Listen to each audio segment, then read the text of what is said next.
நிறைய பேர் பார்த்தீங்கன்னா கருப்பு கவனி விதைச்சிங்களே நெல் என்னாச்சுன்னு நிறைய பேர் கேள்வி கேட்டாங்க. இன்ஸ்டாகிராம், யூடியூப், ஃபேஸ்புக் எல்லாத்துலேயும் நல்லா விளைஞ்சிருக்குங்க கருப்பு கவனி நெல்.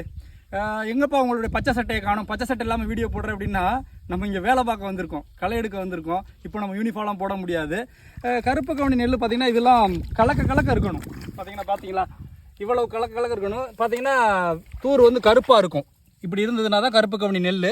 நீங்கள் வந்து பார்த்தீங்கன்னா மற்ற நெல்லை விட மற்ற நெல் வந்து பார்த்தீங்கன்னா ஒரு 10 கிலோ விதைக்கிறீங்கன்னா இதுக்கு 5 கிலோ விதைச்சா போதும். இப்போ நான் 22 சென்டில் மட்டும்தான் போட்டிருக்கேன் இந்த கருப்பு கவனி. இது ஒரு பைலட் ப்ராஜெக்ட். இது நல்லபடியாக வந்ததுன்னா அதுக்கப்புறம் பெரிய வயலில் விதைக்கலாம் அப்படின்ட்டு. ஒரே களை, என்னப்பா களையெல்லாம் எடுக்க ஆள் இல்லை அப்படின்னா, ஆமாம், அது ஒரு பெரிய பிரச்சனை போயிட்டுருக்கு. ஏன்னா அந்த 100 நாள் வேலைக்கு போயிடுறாங்க எல்லாருமே. காசு எவ்வளோ கொடுத்தாலும் களை எடுக்கிறதுக்கு ஆள் கிடைக்கிறது இல்லை. நம்மளே வந்து களத்தில் இறங்கியாச்சு. இதுக்கு ஒரு தீர்வாக ஒரு விஷயம் யோசிச்சிருக்கோம். கலெக்டர்கிட்ட போயிட்டு இந்த 3 மாதம் மட்டும், நவம்பர், டிசம்பர், ஜனவரியில் இந்த 100 நாள் வேலையை நிறுத்தணும் அப்படின்னு ஒரு கோரிக்கை